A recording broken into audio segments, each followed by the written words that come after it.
एक ऐसा मुकाबला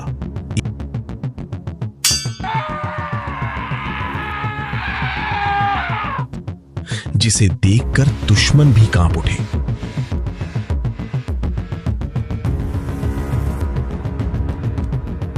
एक दरवाजा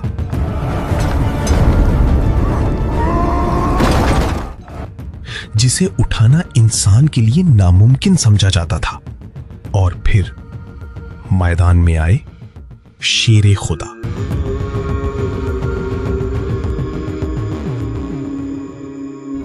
जंगे खैबर के दौरान एक बहादुर यहूदी मरहब मुसलमानों को चैलेंज कर रहा था। बहुत से लोग उसका मुकाबला ना कर सके।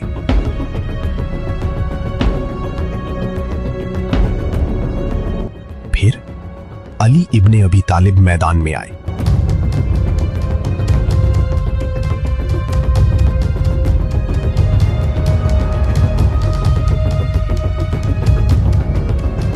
आपने बहादुरी से उसका सामना किया और उसे शिकस्त दी।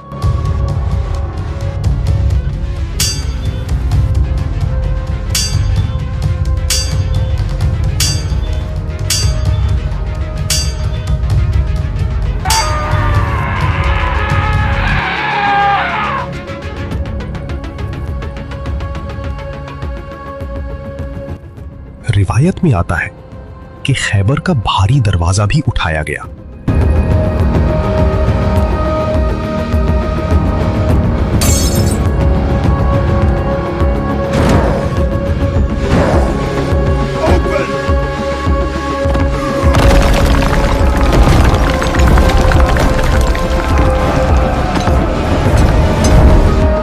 जो आम इंसान के लिए नामुमकिन समझा जाता था। ये वाकया शुजाअत, यकीन और अल्लाह पर तवक्कुल की अजीम मिसाल माना जाता है।